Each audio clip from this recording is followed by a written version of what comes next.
7:42 a.m. local time, Eastern Caribbean Sea. The warning chime on the USS Gerald R. Ford's radar console fires once, sharp, precise, and completely out of place. 3 new surface returns just blinked into existence where nothing was supposed to be. Not an approach, not a slow fade-in. They appeared as a formation. Bridge CIC. Unknown contacts just popped up on the scope. Bearing 1821 14 miles. Movement doesn't match commercial traffic. Heads turn. Chairs slide. Nobody expected this. The Ford is in transit to a multinational exercise zone near the Barbados, running a predictable course on a predictable schedule. But these contacts, they're doing something no merchant ship bothers to do. Their speed is identical to the Ford's. Their bearing is locked. Their spacing is tight. They're shadowing. And the timing couldn't be worse. For 2 days, Venezuela has pushed extra patrols into the region after a string of smuggling intercept operations triggered political noise back in Caracas. Public speeches, accusations of foreign interference, and new Bolivarian security patrols hugging their maritime routes. None of this was directed at the U.S. Navy, but radar doesn't show intentions, only behavior. And right now, the behavior looks deliberate. For the Ford's watch team, the timing of these contacts isn't random. It fits too neatly into a pattern that started 48 hours earlier. 2 days ago, U.S. Coast Guard and Navy units carried out a string of smuggling intercepts in the Eastern Pacific. Routine operations, nothing dramatic. But the political reaction wasn't routine at all. Caracas accused foreign forces of meddling near the maritime economy, even though the events happened thousands of miles from Venezuelan waters. Within hours, Venezuela increased its naval readiness level. Small patrol ships began reporting heightened vigilance zones.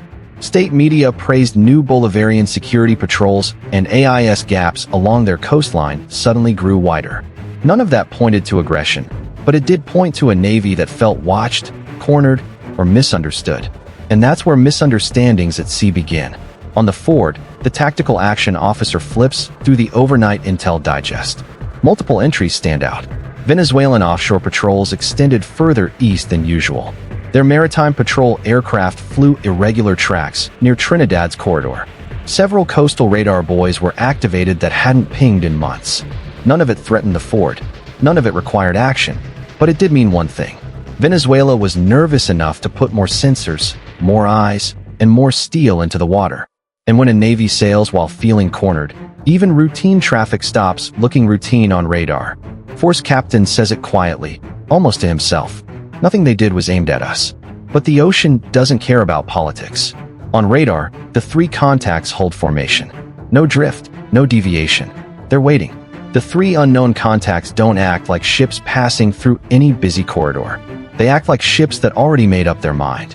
10 to 12 nautical miles out, 2 Guy Carey-class offshore patrol vessels hold a clean parallel track to the Ford. Not closing, not retreating, just sitting in that uncomfortable space where every movement feels intentional. A third smaller Jika Makuto-type patrol craft lingers behind them, its speed fluctuating just enough to look like it's coordinating. Bridge CIC contacts maintaining 182, matching our speed within 1/10th of a knot. That line is all the confirmation the Ford needs. Ships don't match speed by accident. Not at these distances. Not with this precision. Still, the Venezuelan vessels aren't doing anything overt. No weapons out, no fast turns, no radio calls. It's shadowing, slow, persistent, and designed to get in someone's head. The Ford's bridge team watches the bearing. It doesn't move. It's a perfect sign that the ships are pacing instead of transiting. A steady bearing at sea means one of 2 things: collision course or parallel shadowing. And these contacts aren't closing, which only leaves one option left. The CIC magnifies the radar feed. The spacing between the Venezuelan hulls is too exact to be a coincidence. Their course corrections come in tiny increments, 1 or 2 degrees at a time, always mirroring the Ford's motion by a fraction of a minute. It's the maritime version of someone keeping step with you on a sidewalk. No touching, no threatening, but making sure that you know they're there. The TO logs it for the record. Pattern indicates deliberate shadow behavior. No hostile profile. Recommended continue monitoring. The captain gives a small nod. Let's see how far they want to take this. On the flight deck, operations slow. No launches, no recoveries, just crew standing by, eyes scanning the horizon, waiting for the next move in a game neither side admitted they were playing. And the Venezuelan ships, they just keep matching. Every course line, every speed change, every mile. At 8:11 a.m., a soft alert pops onto the fort's integrated sensor display. An altitude marker that shouldn't exist this far from land. CIC to bridge. We have a low-altitude UAV ping. Southern sector range 5 miles. Everyone freezes for a second. Not because it's a threat, but because it's new. The Ford's E-2D Hawkeye orbiting farther east catches the object first. Its sensor sweep, lock, and classify. It's a small drone likely launched from a coastal unit or a Venezuelan patrol site. Civilian-grade frame. Military-style rouetting pattern. Unidentified UAV. Altitude 180 feet moving northwest, crossing the outer ring. It's not armed. It's not diving. It's not even approaching the carrier directly. But it's in the wrong place at the worst possible time. With 3 Venezuelan ships shadowing the fort at sea level, adding a drone overhead muddies the picture fast. Nobody knows if the drone's operator understands where the Ford is or how close it's getting to a high-value strike group. The TO radios the Hawkeye crew. Maintain track. No intercept, just eyes. Inside the Ford's bridge, tension rises just a notch. A drone this close could mean surveillance or miscommunication or just an operator testing range. But to a carrier stray coupe already being paced by 3 foreign patrol ships, it reads as something else entirely. Layers. Surface shadowing below, UAV observation above, not hostile, but absolutely deliberate. The XO leans forward. Whatever this is, they're building a picture. And with every mile, that picture gets sharper. At 8:19 a.m., the pattern finally breaks. Not with aggression, but with a mistake. One of the Venezuelan ships, the middle guy vessel, makes a sudden course adjustment.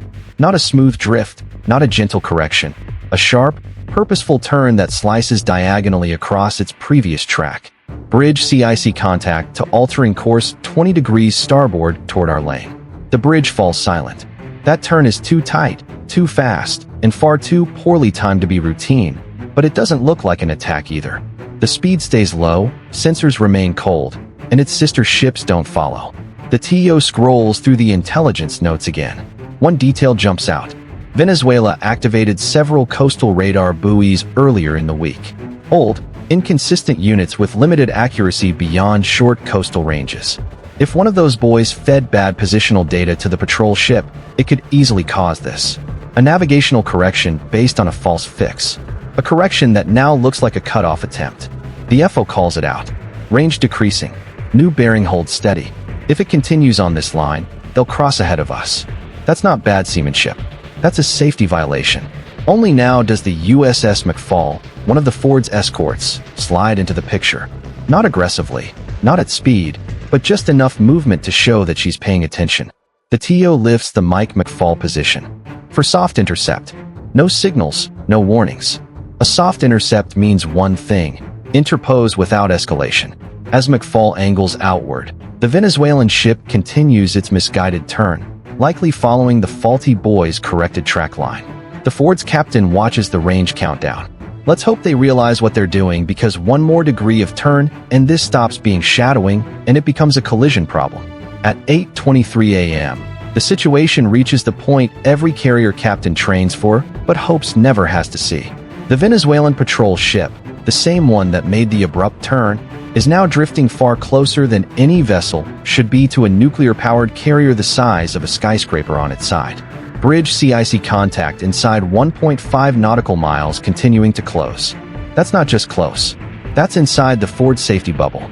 The invisible cushion every carrier keeps around itself to prevent collision, interference, or miscalculation. The Ford does not turn away. Carrier doctrine is simple. Maintain stability unless safety demands otherwise. But right now, stability itself is the message. McFall shifts again, shifting into a guard position between the forward and the approaching Venezuelan ship. It's a deliberate, unmistakable move. Not a threat, but a shield. The Ford's captain keeps his voice steady. Maintain heading. Maintain speed. From the Venezuelan bridge, the view changes from shadowing a large ship to something very different. The Ford's superstructure rises higher than a city block. Her flight deck stretches longer than most runways. Her wake churns with the mass of a floating air base, not a destroyer. And suddenly, the officers on that patrol ship realize the truth. They didn't just drift too close to a U.S. ship. They drifted too close to the U.S. ship. Then the moment hits. The Ford initiates a power turn. A wide, heavy arc meant purely for safety. But physics does the rest. When a 100,000-ton carrier shifts her angle by even just a few degrees, the ocean reacts like it's been punched. A rolling wall of displaced water surges outward from the Ford's bow, moving fast and rising higher than the Venezuelan ship anticipates. CIC wake building contact to adjusting late. Too late. The wake slams their hull with the force that jolts the entire vessel, sending equipment clattering and crew stumbling. Not dangerous, but absolutely impossible to ignore. The smaller Guamacuto-class ship behind it is forced to throttle back hard to avoid getting rolled. The Ford doesn't accelerate, doesn't signal, but doesn't weaponize anything. She just simply turns and physics does what diplomacy couldn't. The Venezuelan captain finally gets the message. Engines spool up, rudder swings wide, and the three ships peel away from their parallel tracks, one right after the other. CIC calls it. Contacts disengaging. Opening distance to 3M, 4-5. Shadow over. Picture complete. Crisis avoided not with missiles, but with momentum. By 8:37 a.m., the last Venezuelan patrol ship has fallen off the Ford's bearing line, drifting back towards its original patrol sector. No radio calls, no apology, just distance. The only real proof at sea that someone wants the moment to end. But the incident isn't quite finished. Not in the world above water. 2 hours later, a short, tightly edited clip appears on a Venezuelan state channel. 20 seconds shot from the deck of one of the patrol ships. Just enough to show the Ford on the horizon and the caption, U.S. warship approached our patrol zone. No mention of faulty radar buoys. No mention of drifting inside the Ford's safety bubble. Just a narrative. Clean, simple, and politically useful. Washington's response is equally predictable, but far quieter. USS Gerald R. Ford conducted routine, lawful operations in international waters. No dramatics, no escalation, no blame. What happened that morning wasn't a confrontation. It was a perfect example of modern gray zone maneuvering. The quiet, deliberate games navies play just below the threshold of conflict. No missiles, no warning shots, just presence, pressure, and perception. A drone flown a little too far. A patrol ship trusting the wrong radar buoy. A carrier refusing to yield an inch. But see, these tiny decisions stack fast. One misread course line can snowball into a diplomatic headache. One mistaken turn can look like an attack. And one carrier's wake can end a standoff without a single word spoken. So tell me, if you were standing on the Ford's bridge that morning, would you have held your course or would you have played it safe? Drop your answer down below. I do read them all. If you enjoyed this breakdown, make sure to like and subscribe so you never miss the next one. And if you want to go a step further and support the channel directly, please join the fleet. You'll get loyalty badges, priority replies, and you'll help us bring more true maritime stories to the surface. Just head on over to our channel page and click join and get on board with us. Because let's be honest, it's a whole lot easier to analyze these close calls from home rather than 1.3 miles off a carrier's bow. I'll see you in the next.